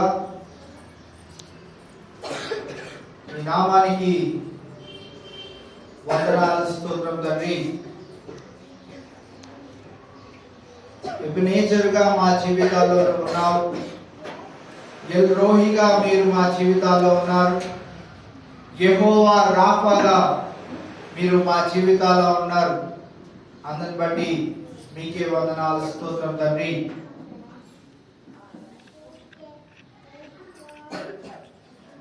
జరిపింపబడ్డ ఆరాధన అందరిని బట్టి నీకే వందనాలు, స్తోత్రం తండ్రి. ఇప్పుడు మేము వాక్యాన్ని వినడానికి సిద్ధమవుతుండగా మా హృదయాలను, మా చెవులను మేము బాగుగా తెరిచి నీ యొక్క మాటలను నింపుకొని మేము మా గృహాలకు వెళ్ళి రక్షణ లేని వారికి రక్షింపబడ్డ మేము ఈ మాటలను తెలియచేసి వారిని కూడా నీ యొక్క రక్షణలోనికి తీసుకురావడానికి మాకు కావలసిన ధైర్యాన్ని, బలమును మీరు దయచేయమని ప్రార్థన చేస్తున్నాం. ఇప్పటి వరకు జరిగిన ఆరాధనంతటిని బట్టి నీకే వందనాలు, స్తోత్రం ప్రభువా. ఇప్పుడు నిలబడి నిన్ను మాట్లాడుచుండగా నా మాటలను మరుగుపరిచి నీవే మా అందరికీ కావలసిన మాటలను, నీ మాటలను మేము విని మా జీవితాలను సరి చేసుకోవడానికి మీ యొక్క సహాయాన్ని దయచేయమని ప్రార్థన చేస్తూ ఈ ప్రార్థన ప్రభు యేసు నామములో అడిగి వేడుకుంటున్నాం మా తండ్రి, ఆమేన్. దయచేసి అందరం కూర్చున్నామండి.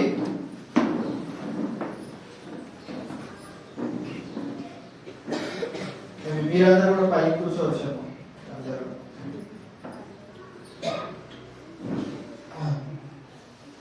ఓకే. నేటి ధ్యానాంశముగా మత్తయి సువార్త 20వ అధ్యాయము 20 నుంచి 28 వచనాల వరకు ధ్యానం చేసుకోబోతున్నాం. ఒక తల్లి ఎంతగానో తన కుమారుల నిమిత్తమై ప్రయాస పడుతుంది. ఒక తల్లికి 2 కుమారులు ఉన్నారట. తల్లి ఆ కుమారుల గురించి ఎంతగానో ప్రయాస పడుతుందట. వారు ఎలా దేవుని రాజ్యంలో చేరుతారు అని తపన ఆ తల్లికి చాలా ఉందట. అయితే వెళ్ళి యేసుక్రీస్తు ప్రభువారిని ఇలా అడిగిందట, నీ కుడి వైపున ఒకరు, నీ ఎడమ వైపున ఒకరు చేరుతారా అని అడిగితే యేసుక్రీస్తు ప్రభువారు ఇచ్చిన జవాబు ఏంటంటే, అది నా చిత్తంలో లేదు, అది తండ్రి చిత్తంలో ఉంది. తండ్రి చెప్పిన మాటలను ఎవరైతే చేస్తారో వారే నా కుడి ప్రక్కన గాని నా ఎడమ ప్రక్కన గాని కూర్చొని అర్హత పొందుకుంటారు అని యేసుక్రీస్తు ప్రభువారు చెప్పి ఉన్నారు. దానికి మధ్యలో ఒక మంచి మాటను తెలియజేస్తారు. నీరు త్రాగు దానిలో నుండి మీరు ఎవరన్నా త్రాగగలుగుతారా అని అడిగినప్పుడు ఆ కుమారులిద్దరు మేము తప్పకుండా త్రాగగలుగుతాము అని యేసుక్రీస్తు ప్రభువారికి జవాబు ఇచ్చారంట. అప్పుడు యేసుక్రీస్తు ప్రభువారు అంటారు, మీరు నేను త్రాగు గిన్నెలోనిది మీరు త్రాగవచ్చునేమో, కానీ నా కుడి పార్శ్వాన ఆయనను నా ఎడమ ప్రక్కనైనను కూర్చోడానికి అర్హత మటుకు కేవలము నా తండ్రి మటుకే మీకు ఇవ్వగలుగుతాడు అని చెప్పి దాని తర్వాత ఒక మంచి మాటను వారికి తెలియజేస్తాడు. అక్కడ మళ్ళీ దుష్టులను జ్ఞాపకం చేస్తాడు. యేసుక్రీస్తు ప్రభువారు ఆయన సువార్త సమయంలో ఉన్న దుష్టులు ఎవరంటే అధికారులు, గనులు. వారందరూ ఎప్పుడు యేసుక్రీస్తు ప్రభువారిని ప్రశ్న వేస్తూ, ఆ మాట ఎందుకు చెప్తున్నావు, ఈ మాట ఎందుకు చెప్తున్నావు, అలా ఎందుకు చెప్తున్నావు, ఇలా ఎందుకు చెప్తున్నావు అని వారు యేసుక్రీస్తు ప్రభువారిని ఎంతగానో మాటల ద్వారా వారి క్రియల ద్వారా ఎన్నో ప్రశ్నలు వేసి ఇబ్బంది పెట్టే వారిలో ఈ అధికారులు గొప్పవారు ఈ యొక్క మోషే భక్తుని యొక్క ఆ యొక్క మాటలను పాటిస్తున్న వారందరూ యేసుక్రీస్తు ప్రభువుని ఎంతగానో పరిశీలు శాస్త్రులు వీరందరూ అడుగుతున్న ప్రశ్నలను అక్కడ క్రోడీకరించి అధికారులు గనులు వారు ఎలా ఉంటారు అని తెలియజేస్తారంటే వారైతే అందరిపైన అధికారం చేయాలని వారు ఆశిస్తూ ఉంటారు. అయితే నన్ను వెంబడించు వారు ఎలా ఉండాలి అంటే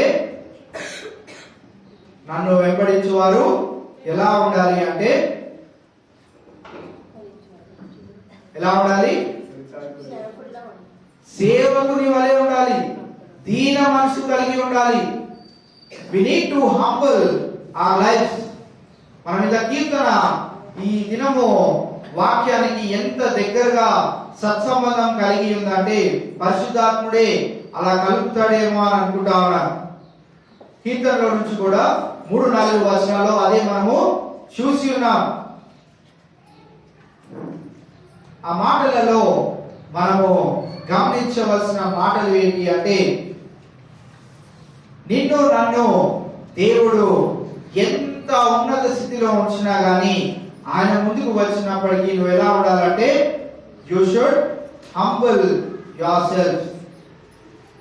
నీ ఉద్యోగము నిన్ను పరలోక రాజ్యానికి చేర్చదు, నీ ధనము నిన్ను పరలోక రాజ్యానికి చేర్చదు, నీ ఆస్తిపాస్తులు నిన్ను పరలోక రాజ్యానికి చేర్చవు, నీ బలము నీ శక్తి నీ సామర్థ్యత నిన్ను పరలోక రాజ్యానికి చేర్చవు అని ఈ గనులను గొప్పవారును అధికారులను దేవుడు ఊపిరిలాగా పోల్చి ఉన్నాడు. కీర్తనలో ఊపిరిలాగా పోల్చి ఉన్నాడు. కావున మనమందరము ఎలా ఉండాలి అని యేసుక్రీస్తు ప్రభువు కోరుకుంటున్నారంటే మనమందరము ఒకరికి ఒకరము సహాయము చేసుకునే వారిగా, ఒకరి ఎడల ఒకరము తగ్గింపు ధనతో మనము ఉన్నట్లయితే మనము బయట వారితో కూడా మనం అట్టి రీతిగానే ఉండగలిగినట్లయితే యేసు యొక్క ప్రేమను రుచి చూపెట్టే వారిగా మనమందరము ఉంటామని దేవుడు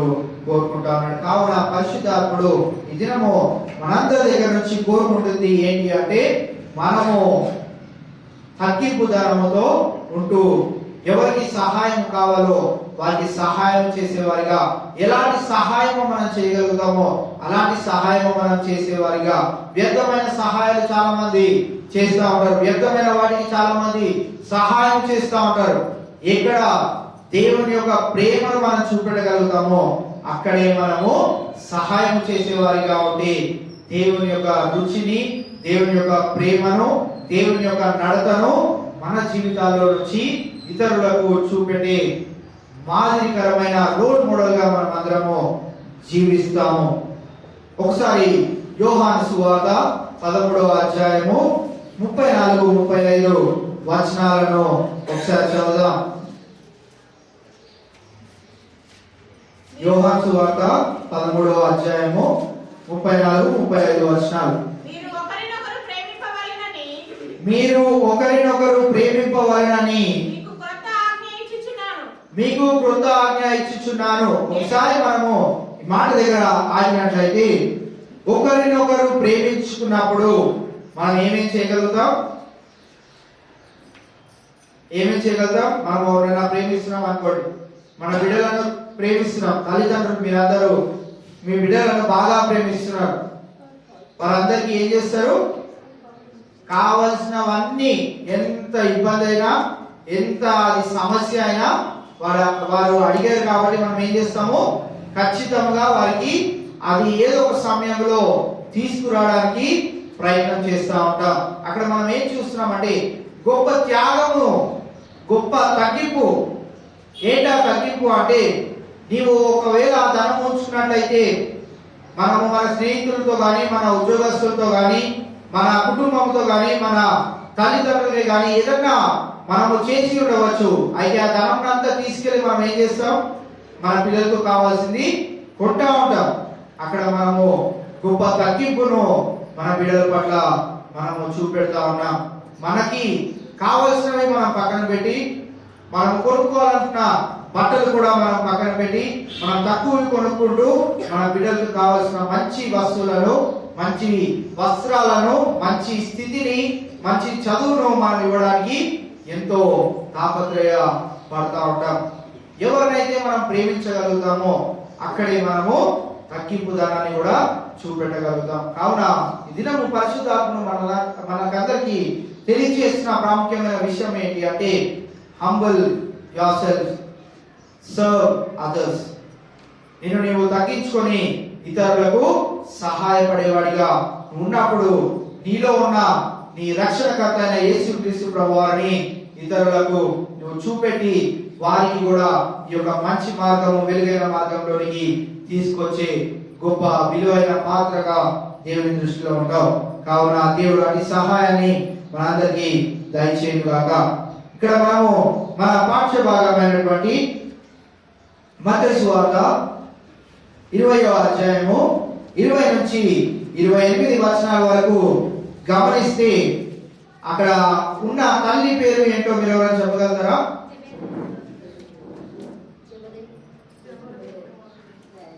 జెబెదయి అనే పేరు మగవారిది, పురుషులది. తండ్రి పేరు అది. అక్కడ ఎవరెవరు ఉన్నారు? యోహాను, ఇంకెవరు ఉన్నారు? కుమారుడు పేరు ఏంటి అక్కడ? యోహాను, యాకోబు. వారి యొక్క తండ్రి పేరేంటి? జెబెదయి. తల్లి పేరేంటి? అక్కడ లేదు కాబట్టి నేను అడుగుతున్నాను. ఉన్నదైతే నేను ఎందుకు అడుగుతాను? మీరు అందరూ ఆల్రెడీ చదివేసి ఉంటారు కదా. అక్కడ లేదు. జెబెదయి భార్య పేరేంటి? సలోమి. ఓకేనా? సలోమి. సో ఆ తల్లి పేరేంటి? సలోమి. సలోమి యొక్క కుమారులు యోహాను మరియు యాకోబు. వారి గురించి యేసుక్రీస్తు ప్రభువారి దగ్గరికి వెళ్ళి అంత తాపత్రయపడుతుంది. ఎందుకంటే ఆవిడకి ఆల్రెడీ అర్థమైపోయింది, పరలోక రాజ్యానికి ఖచ్చితంగా చేరాలి. ఆ కుమారుడే గాని ఎవరైనా గాని పరలోక రాజ్యానికి చేరాలి. కావున తల్లిదండ్రులమైన మనము మన బిడ్డలను ఈ పరలోక రాజ్యంలోనికి చేర్చడానికి ఎంతవరకు మన బిడ్డలను సిద్ధపరుస్తా ఉన్నాం, ఎట్టి రీతిగా వారిని సిద్ధపరుస్తా ఉన్నాం, ఎట్టి రీతి ట్రైనింగ్ ని మనము వారికి ఇస్తా ఉన్నాం. మన బిడ్డలు క్రికెట్ ఆడాలి అంటే వారు క్రికెట్ కోచింగ్ ఇస్తాం. ఇంకోటి ఏదైనా ఆడాలంటే ఆ కోచింగ్ ఇస్తాం. చదువుల్లో మంచిగా రానివ్వట్లేదంటే ట్యూషన్ లో జాయిన్ చేస్తాం. ఇంకోటి ఇంకోటి ఇంకోటి వాటన్నిటికీ ట్రైనింగ్ సెంటర్స్ ఉన్నాయి. వాటన్నిటిలో వారిని జాయిన్ చేస్తూ ఉంటాం. ఇది వాటన్నిటికంటే ఉత్తమమైన ట్రైనింగ్ సెంటర్ కదా. మరి ట్రైనింగ్ సెంటర్ కి మన బిడ్డలను ఎట్టి రీతిగా ప్రిపేర్ చేస్తూ వారిని తీసుకొస్తా ఉన్నాం. ఈ జనము మనల్ని ఒకసారి మనం ప్రశ్న వేసుకున్నట్లయితే, మనం ఎంత సిద్ధపాటుతో దేవుని మందిరానికి వస్తా ఉంటామో మన బిడ్డలను కూడా అటు రీతిగానే వారిని కూడా సిద్ధపరిచి మనము దేవుని మందిరానికి తీసుకురావాలి. ఫోన్లు చర్చ్ లో వాడకూడదు, మనము వాడకూడదు. దాన్ని సైలెంట్ లో పెట్టాలి. మనం ఏ నడత అయితే నడుస్తామో ఆ నడతనే మరి మన బిడ్డలు కూడా పాటిస్తా ఉంటారు. మరి మా సాంశివరావు వాళ్ళ కుమారుడు నాకు కంటపడ్డాడు. ఆ మాట గుర్తొచ్చి చెప్పాను, పక్కకి వెళ్ళాడు, ఫోన్ పట్టుకొని ఆడుకుంటున్నాడు. తల్లిదండ్రులమైన మనదే ఆ తప్పు. రేపటి దినాన యేసుక్రీస్తు ప్రభువారి ఎదుట మనం నిలవబడినప్పుడు తల్లిదండ్రులు అడుగుతాడు, ఏంటమ్మా మీ చిన్న కుమారుడికి ఫోన్ ఇచ్చి ఊబర్ బుక్ చేయిస్తున్నారు? అప్పుడే వాడికి అన్ని పనులు చెప్పేస్తున్నారు. పేమెంట్ ఎలా చేయాలో వాడికి ఆల్రెడీ తెలుసు. 8th క్లాస్ చదువుతున్నాడు, అప్పుడే అన్ని పనులు వాడికి నేర్పించారేంటమ్మా, ఫోన్నే అలవాటు చేశారేంటమ్మా అని అడుగుతా ఉంటాడు. అప్పుడు తలదించుకునే పరిస్థితుల్లో మనం అందరం ఉండకూడదు.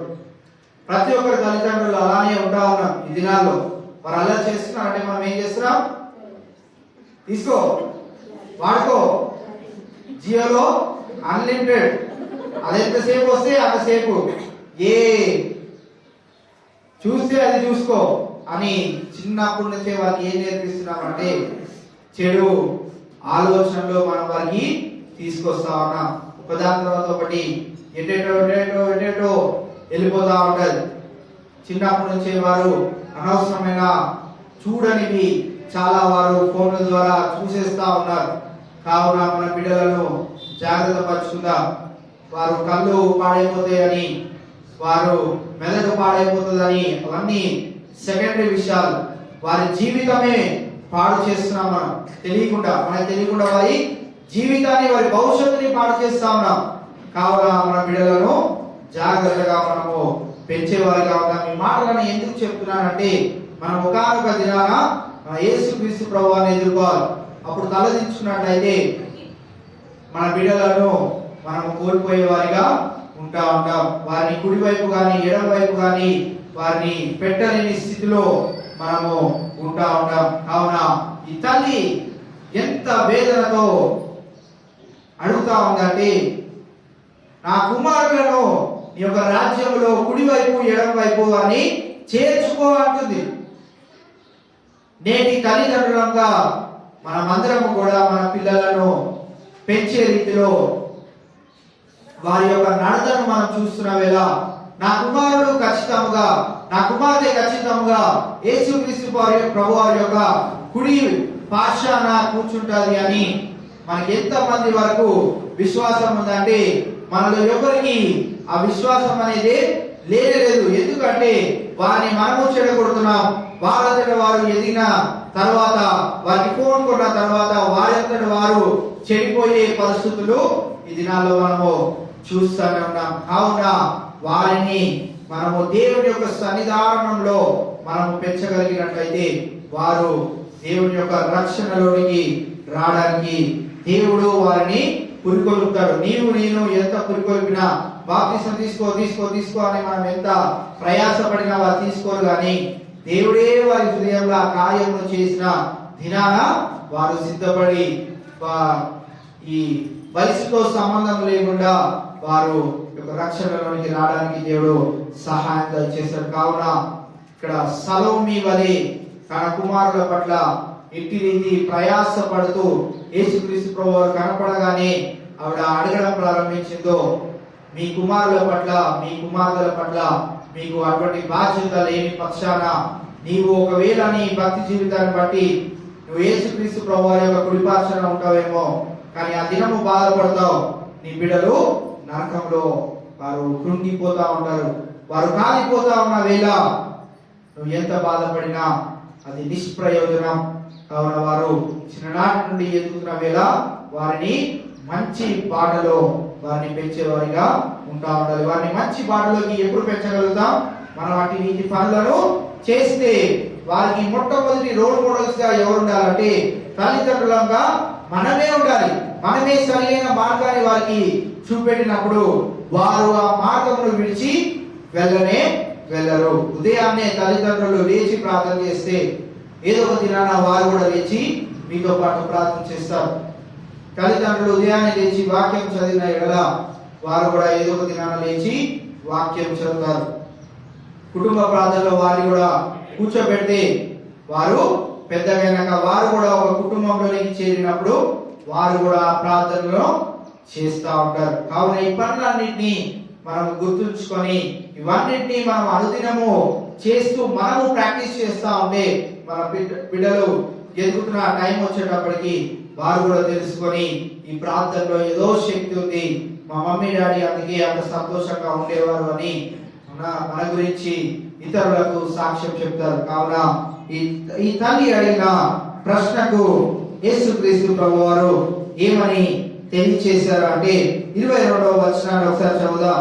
అందుకు యేసు, మీరు ఏమి అడుగుచున్నారో అది మీకు తెలియదు. నేను త్రాగబోవు గిన్నెలోనిది మీరు త్రాగగలరా అని అడగగా వారు త్రాగగలము అనిరి. ఏంటిది అది తాగడము? దేన్ని సూచిస్తుంది త్రాగడము? దేని గురించి సూచిస్తుంది? శ్రమల గురించి.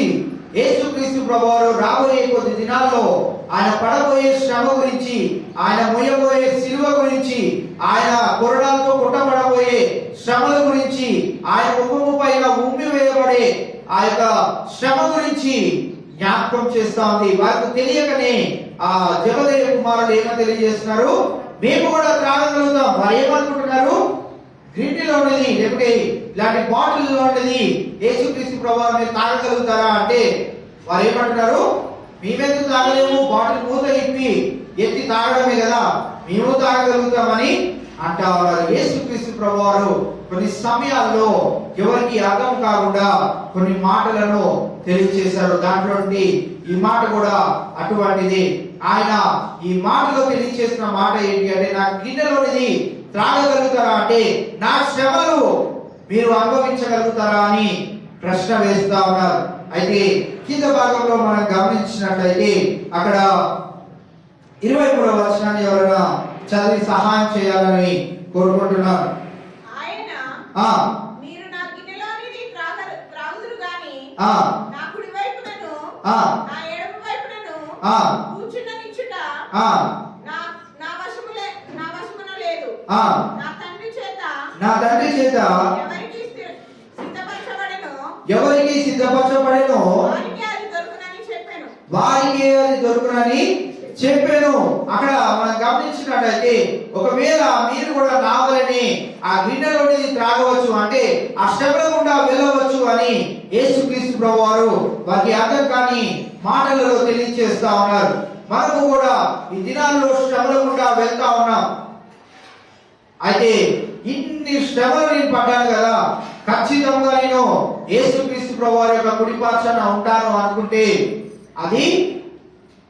అది మన పొరపాటు అవుతుంది. ఎందుకంటే అది యేసుక్రీస్తు ప్రభువారి చేతుల్లో కూడా లేదు అంటున్నాడు. యేసుక్రీస్తు ప్రభువారు తన మాటల్లో స్వయాన తెలియజేస్తున్నాడు. ఎవరి చేతుల్లో ఉందంటే అది తండ్రి చేతుల్లోనే ఉంది, తండ్రి చిత్తంలోనే ఉంది. కావున మన బిడ్డలను పెంచాల్సిన రీతిలో మనము జాగ్రత్త పడతా ఉండాలి.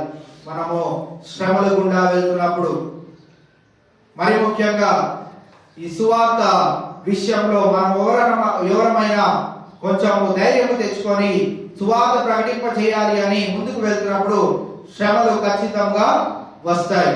ఆ శ్రమల గుండా మనం వెళ్తున్నప్పుడు ఆ బాధలను మన బిడ్డలకు తెలియచేయాలి. దాంట్లో నుంచి దేవుడు మనల్ని ఎట్టి రీతిగా లేవనెత్తాడో ఆ సాక్ష్యమును మన బిడ్డలకు తెలియచేయాలి. దావీదు భక్తుడు ఈ దినము తన యొక్క సాక్ష్యమును మన ముందు పెట్టి ఉన్నాడు. ఏంటి ఆ సాక్ష్యము?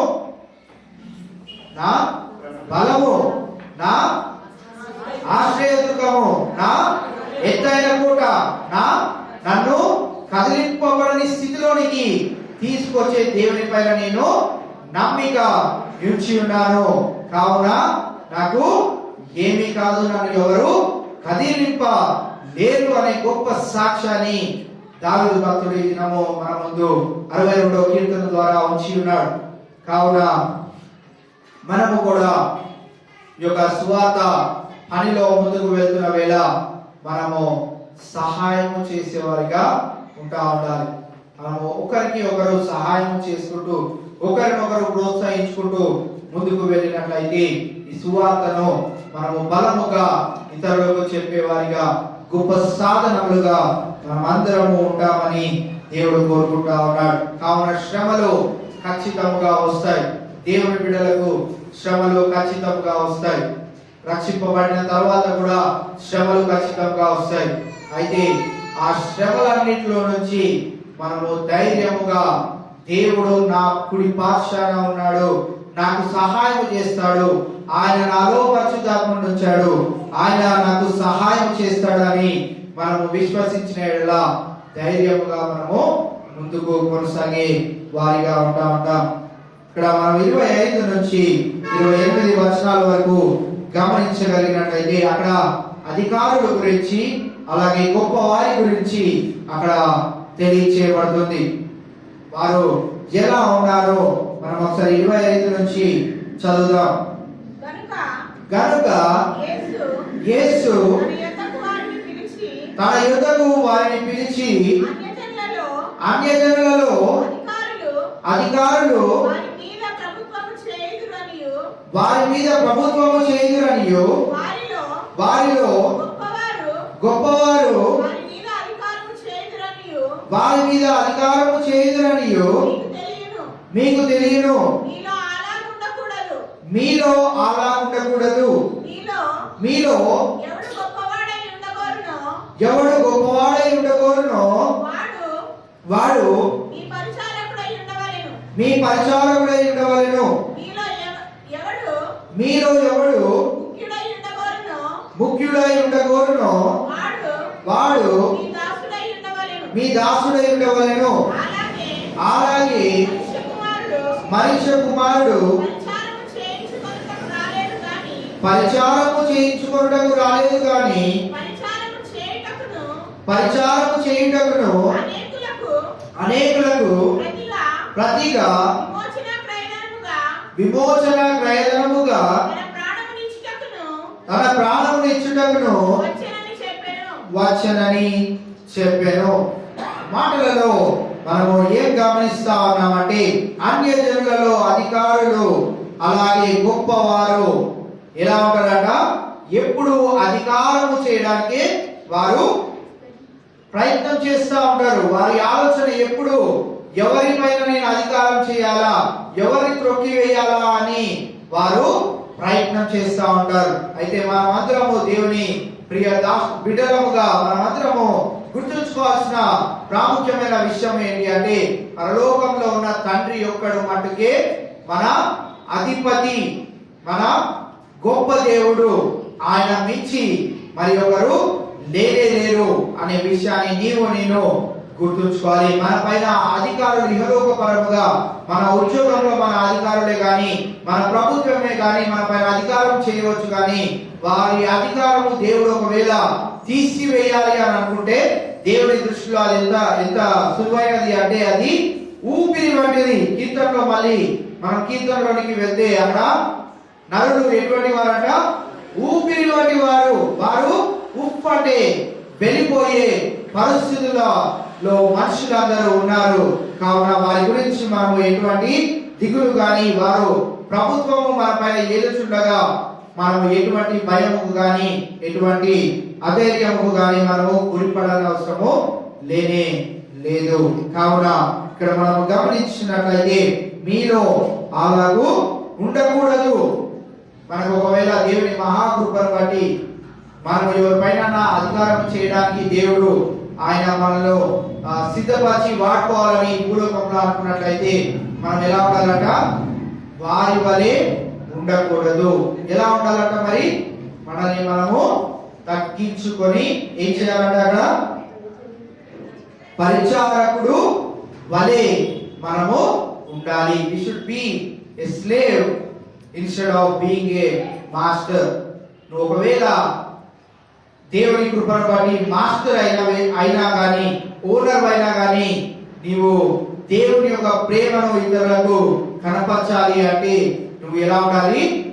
స్లేవ్ గా ఉండాలి, పరిచారకుని వలె నీవు ఉండాలి అని దేవుడి దినాన మనకు జ్ఞాపకం చేస్తా ఉన్నాడు. కావున యేసుక్రీస్తు ప్రభువారు ఎలా వచ్చారు? అలాగే మనుష్య కుమారుడు పరిచారము చేయించుకొనుటకు రాలేదు గాని పరిచారము చేయుటకును అనేకులకు ప్రతిగా విమోచన క్రయధనముగా తన ప్రాణమును నిచ్చుటకు వచ్చరని చెప్పెను. కావున యేసుక్రీస్తు ప్రభువారు తండ్రి అయిన కుమారుడే ఇంత త్యాగము ఇంత తగ్గింపు ఆయన కనపరిచినప్పుడు నీవు నా జీవితము ఎంత మాత్రము పనికిరానటువంటిది, ఊపిరి వంటిది. మనము ఎంత తగ్గించుకొని ఉండాలి. రక్షణ అనుభవంలోనికి వచ్చిన తర్వాత మన తగ్గింపు జీవితాన్ని మనం ఇతరుల పట్ల కనపరిచే వారిగా ఉండాలి. ఏదైనా ఇబ్బంది వచ్చినప్పుడు మనము వారితో మాట్లాడి వెంటనే పరిష్కారము లేకపోతే సొల్యూషన్ లోకి మనము వచ్చే వారిగా ఉండాలి. వారితో మాట్లాడేది అన్నట్టు మనం ఉన్నట్లయితే మన ప్రభు అయిన యేసుక్రీస్తు వారి యొక్క ప్రేమను మనము ఇతరులకు రుచి చూపెట్టే వారిగా ఉండలేము. కావున తండ్రి అయిన దేవుడు మన నుండి ఒకటి కోరుకుంటున్నాడు. యేసుక్రీస్తు ప్రభువారు మన నుండి కోరుకుంటుంది ఏంటి? మనము ఇతరులను ప్రేమించాలి. ప్రేమించినప్పుడు మనం ఏం చేస్తాం? తగ్గింపు ధర్మతో ఉంటాం. మనము ఇతరులకు సహాయం చేయడానికి సిద్ధపడుతూ ఉంటాం. తండ్రి అయిన దేవుడు మన నుండి కోరుకుంటుంది ఏంటో లేవీయులకు రాసిన లేవి కాండము 18వ అధ్యాయము మొదటి 5 వచనాలను ఒకసారి చదువుదాం.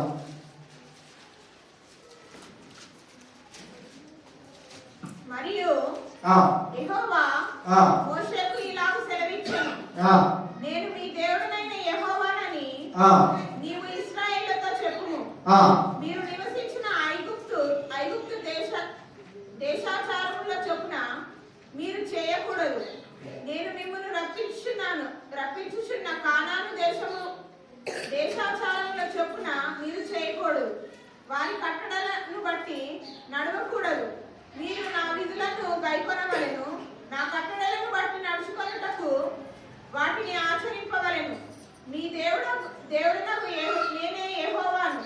మీరు నా కట్టడలను నా విధులను ఆచరింపవలెను. వాటిని గైకొనవాడు వాటి వలన బ్రతుకును. నేను యెహోవాను.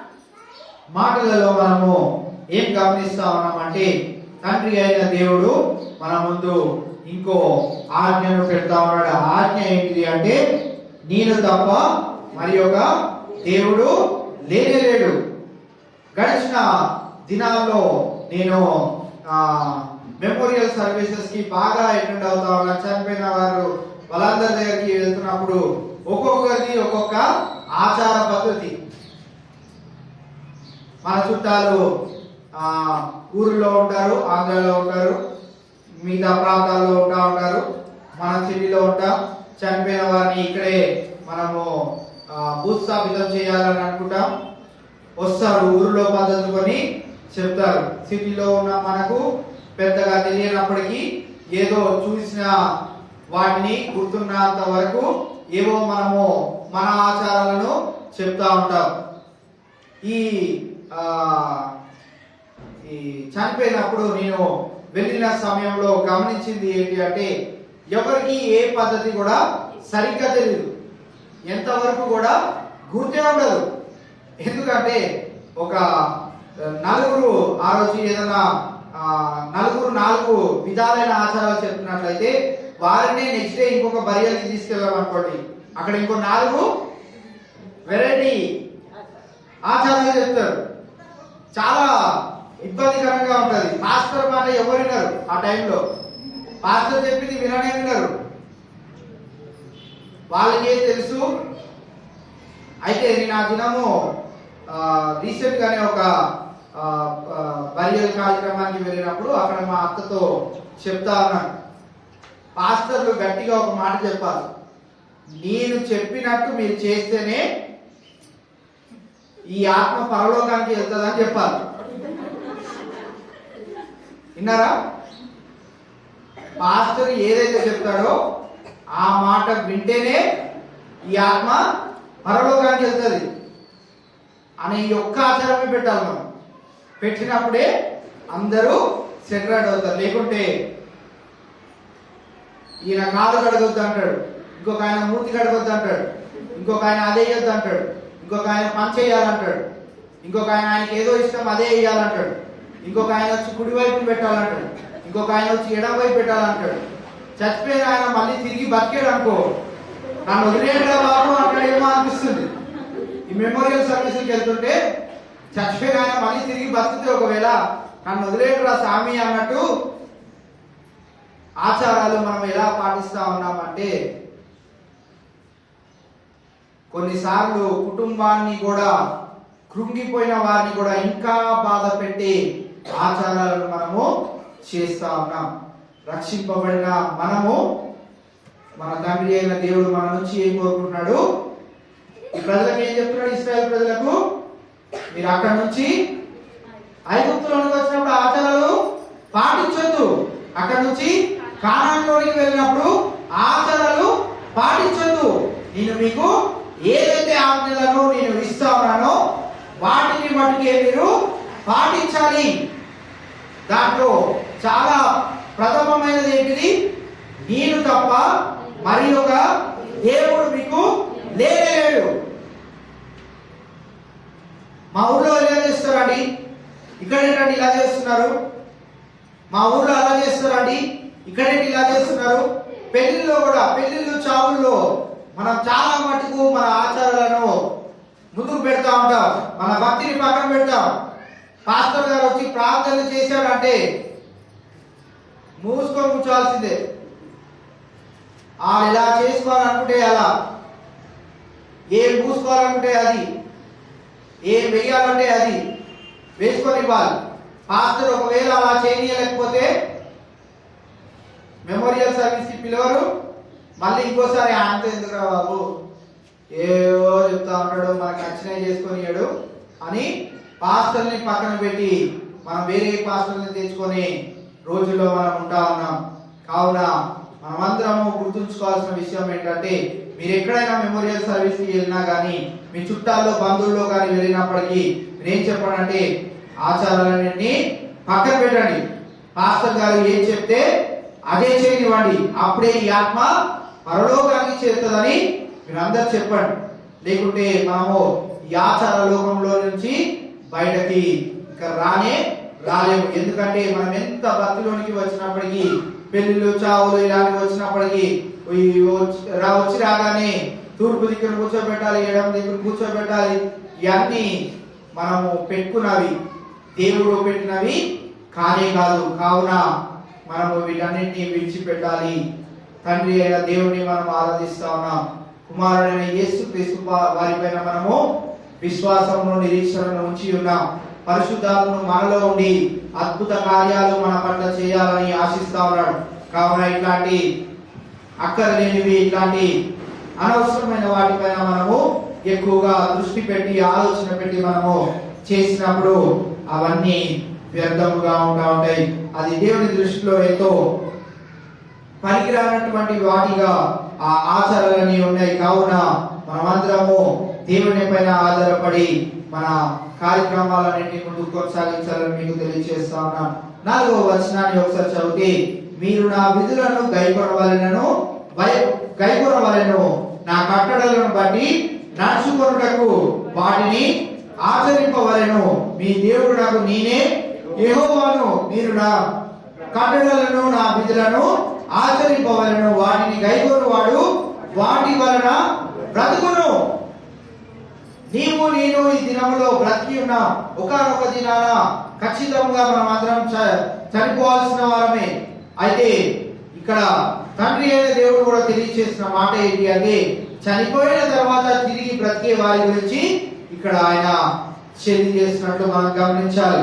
కావున ఎవరైతే ఆయన కట్టడలను, ఆయన విధులను, ఆయన కుమారుడు తెలియజేసిన మాటలను గైకొని, ఆయన ప్రవక్తలే గాని, ఆయన యొక్క యేసుక్రీస్తు ప్రభువారి యొక్క శిష్యులే గాని తెలియజేసిన మాటలను ఎవరైతే గైకొని వాటిని పాటిస్తారో వారు నిత్యములో బ్రతుకుతారు.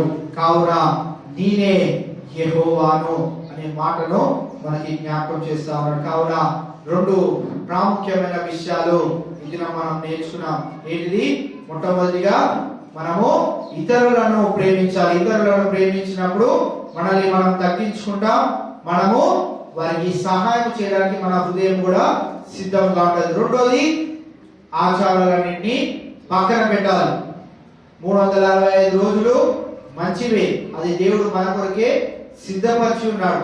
ప్రతి బైబిల్ గ్రంథంలో 365 సార్లు నేను నీకు తోడుగా ఉంటాను, నేను కాపాడుతానని బైబిల్ గ్రంథంలో రాయబడిందంట. అంటే దేవుడు ఎన్ని దినాలు కాపాడతాడు? ప్రతి దినము మనల్ని కాపాడతాడు. ఎప్పుడైతే ఆయన చిత్తంలో మనల్ని ఆయన యొక్క రాజ్యంలోనికి చేర్చుకోవాలనుకున్నాడో ఆ దినము నీవు నేను ఎంత బ్రతకాలనుకున్నా కానీ ఆ దినంకు మన జీవితము ముగింపబడుతుంది. తర్వాత వారి గురించి దేవుడే చూసుకుంటాడు. కావున మా మోహన్ రావు మామ గురించి కూడా 2 విషయాలను నేను తెలియజేసి ఈ యొక్క వాక్య ధ్యానాన్ని మనం ముగించుకుందాం. మన మోహన్ రావు మామ కూడా ఎక్కడ దొరికితే అక్కడ వారి ఉద్యోగంలోనే కానీ వారు కాన్పూర్ లో ఉద్యోగం చేసిన సమయంలో కూడా వారు వాక్య పరిచర్యను చేస్తూ వారు అనేకులను దేవుని యొక్క రక్షణలోనికి తీసుకురావాలని, ఎవరైతే కుటుంబంలో దేవుని ఇంకా రక్షించుకోలేదో వారిని మరి ముఖ్యంగా పట్టుకొని ఎందుకు ఏంటి అని వారు ఇల్లు ఎక్కడో తెలుసుకొని వారి ఇంటికి వెళ్ళి మరి వారి కొరకు ప్రార్థన చేసి అలా అనేకులను దేవుని యొక్క రక్షణలోనికి నడిపించి ఉన్నారు.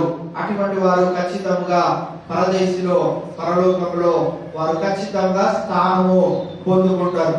వారి బిడ్డలు కూడా మంచి తీర్మానాలు తీసుకోవాలని వారు కూడా సిద్ధపడుతూ ఉన్నారు. మా డాడీ ఏదైతే ఆ లెగసీని విడిచిపెట్టి ఉన్నారు, ఏదైతే సువార్తను వారు కొనసాగిస్తూ ముగించి ఉన్నారు, ఏదైతే భక్తి జీవితము, ఏదైతే ప్రార్థనా జీవితము, ఏదైతే సువార్తను ప్రకటింపే చేసే జీవితము ఉన్నదో, ఏదైతే వారు ముగించి ఉన్నారో, ఎక్కడైతే ఫుల్ స్టాప్ పెట్టి ఉన్నారో ఆ ఫుల్ స్టాప్ ని వారు తీసేసి కామాగా మార్చి వారు అక్కడి నుంచి ఆ లెగసీని కంటిన్యూ చేయడానికి వారు నిన్న అనేక మంది తీర్మానాలు తీసుకున్నారు. అల్లుళ్ళు కూడా వారి యొక్క తీర్మానాలు వ్యక్తపరిచినట్టు నిన్న దినాన వారి మాటలలో మేము విని ఉన్నాం.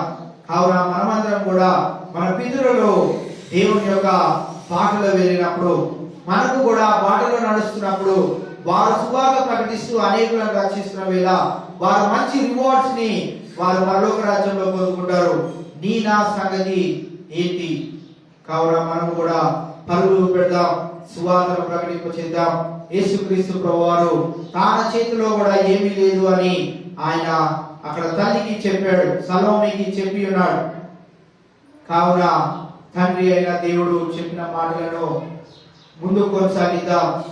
అధికారులు, గనులు, గొప్పవారు మనల్ని మన పైన ఉండి అధికారము చలాయిస్తున్నా గాని మన అధికారులు వీరు కాదు, పరలోకంలో ఉన్న తండ్రి మటుకే ఆయన మనకు బలమును, మనకు ఆశ్రయదుర్గముగాను, ఎత్తైన కోటగాను, కదిలింపబడని వారిగాను ఆయన ఒక్కడి మటుకే మనల్ని ఉంచగలుగుతాడు. ఆ మాటలను మనం గుర్తుంచుకుంటూ మనము ఈ యొక్క ఆచారాలను, ఈ యొక్క పద్ధతులను ప్రక్కన పెట్టి అలాగే ఇతరులను ప్రేమించి వారి పట్ల మనము తగ్గింపుదనము, అలాగే వారికి సహాయం చేసే గుణాలను మనము పెంచుకుంటా వెళ్ళినప్పుడు అనేకులకు యేసుక్రీస్తు వారి యొక్క రుచిని వారికి చూపెట్టగలుగుతాం. అటు కృప దేవుడు మనందరికీ దయచేయును గాక. ప్రార్థన చేసుకుందాం.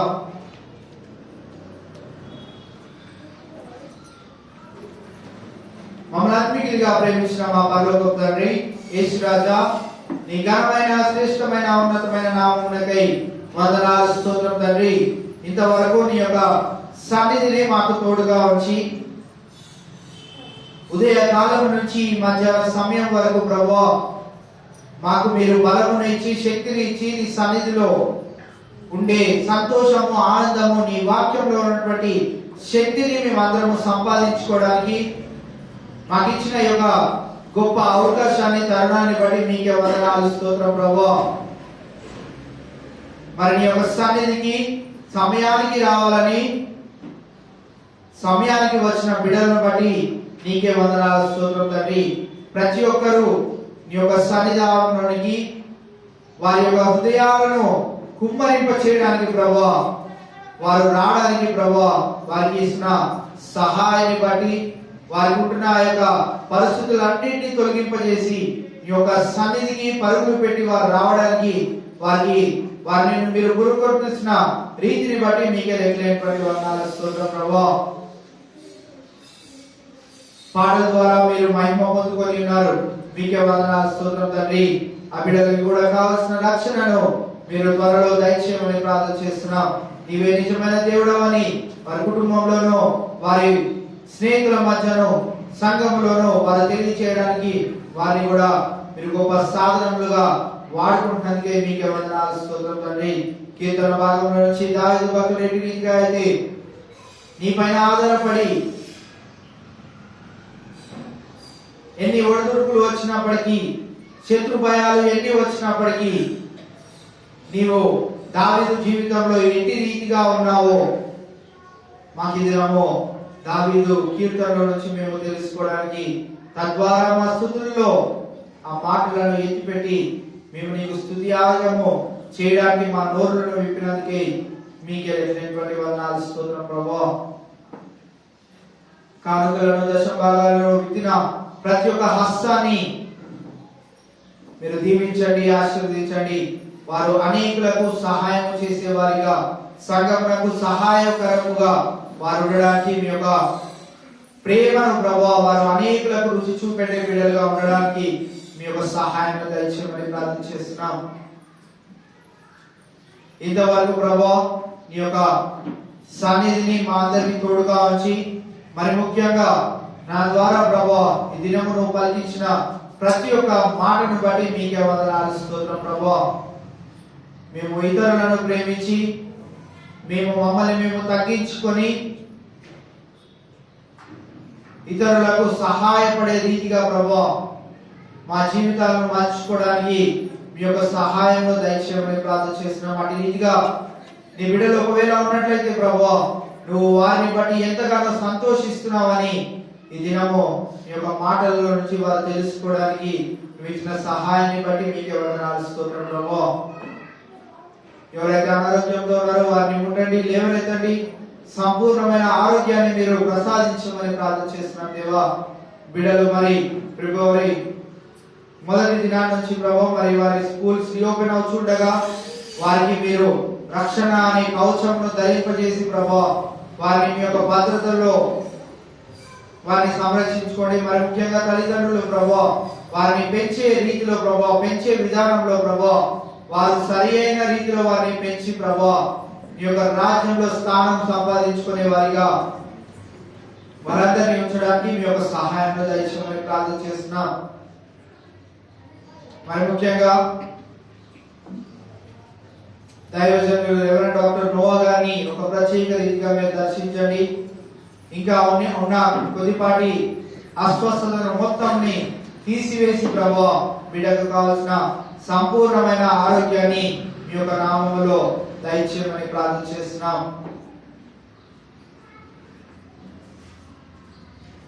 వివాహానికి సిద్ధపడుచున్న ప్రసాద్ ప్రీతిలను ప్రభువా మీరు ఒక ప్రత్యేక రీతిగా జ్ఞాపకం చేసుకోండి. బిడ్డలకు ఇంతవరకు తోడుగా ఉండి సహాయం దయచేసినందుకే మీకే వందనాలు స్తోత్రం ప్రభువా. బిడ్డలు ప్రభువా మరి ఫిబ్రవరి మాసం 2వ దినాన ప్రభువా మరి వారు వివాహానికి సిద్ధపడుచు ఉండగా ఆ దినము ప్రభువా సాతానుడు ఎటువంటి కలిమిలు పెట్టకుండా ప్రభువా బిడ్డలను, కాపురులను, దైవజనులను, బంధువులను, మిత్రులను, శ్రేయోభిలాషులను అలాగే ఆ యొక్క వివాహ కార్యక్రమానికి ప్రభువా వస్తున్న ప్రతి ఒక్క బిడ్డను ఆరోగ్యంతో నింపండి. ప్రేమానురాగాలు కనపరిచే రీతిగా ప్రభువా వారందరూ ఉండడానికి సాతానుడు ఎటువంటి గలిబిలులు పెట్టకుండా ప్రభువా ఆ దినము వివాహము ప్రభువా అన్ని విషయాల్లో ఘనమైనదిగా ప్రభువా ఆ దినము ఆ బిడ్డల జీవితంలో ఆ ఘనమైన కార్యక్రమాన్ని ప్రభువా నీ నామ మహిమాతమై జయకరంగా జరిగించమని ప్రార్థన చేస్తున్నాం. ఈ దినము నీ యొక్క సన్నిధికి నిన్ను ప్రేమించి వచ్చిన బిడ్డలందరినీ బట్టి నీకే వందనాలు స్తోత్రం తండ్రి. వారి యొక్క హృదయవాంఛలను, వారి యొక్క అక్కరలను మీరు తీరుస్తూ అనుదినము వారికి నూతన బలమును, శక్తిని, సాక్షి జీవితాన్ని మీరు అనుగ్రహిస్తున్న విధానం బట్టి మీకే లెక్కలేనటువంటి వందనాలు స్తోత్రం ప్రభువా. మేము తిరిగి మా గృహాలకు వెళుచుండగా మీ సన్నిధిని, మీ తోడును మాకు ఎల్లవేళలా ఉంచి మీ చిత్తమైతే మరి యొక్క దినాన్ని ప్రభా ఈ వారంలో కూడా ప్రభా మేము ప్రతి ఒక్క కార్యక్రమాలలో ప్రభా పాల్గొనడానికి మీ యొక్క సహాయాన్ని మాకు దయచేయమని ప్రార్థన చేస్తున్నాం. ఇటు రీతిగా ప్రభా మీ సన్నిధిలో ఉండే సంతోషము, ఆనందమును మేమందరము అనుభవించడానికి మాకు ఇచ్చిన యొక్క స్థితిని బట్టి మరి ఒకసారి నిండు హృదయంతో లెక్కలేనటువంటి వందనాలు స్తోత్రం తెలియజేసుకుంటూ ఈ ప్రార్థన ప్రభు యేసు నామములో అడిగి వేడుకుంటున్నాం మా తండ్రి, ఆమేన్. మన తండ్రి అయిన దేవుని యొక్క ప్రేమ, కుమారుడైన యేసు క్రీస్తు వారి యొక్క కృప, పరిశుద్ధాత్మ యొక్క నిత్య అన్యోన్య సహవాసము చేరి ఉన్న సకల పరిశుద్ధులకు, తన దాసులకు, అలాగే సంఘ సభ్యులు ప్రతి ఒక్కరికి మరి ముఖ్యంగా వివాహానికి సిద్ధపడుచున్న ప్రసాద్ ప్రీతిలకు సదాకాలము తోడై ఉండును గాక. ఆమేన్. ఆమేన్. ఆమేన్. ఆశీర్వాదం విల్మా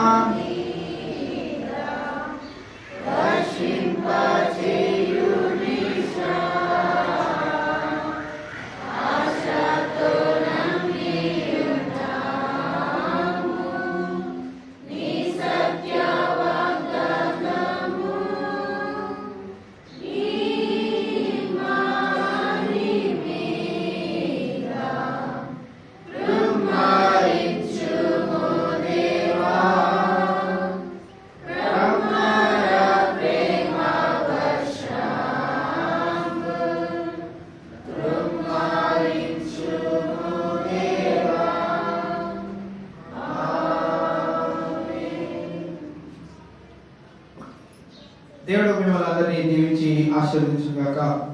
మరి ఒకసారి మీ అందరికీ సంఘం తరపున హృదయపూర్వక వందనాలు తెలియజేస్తా ఉన్నాను. Thank you one and all.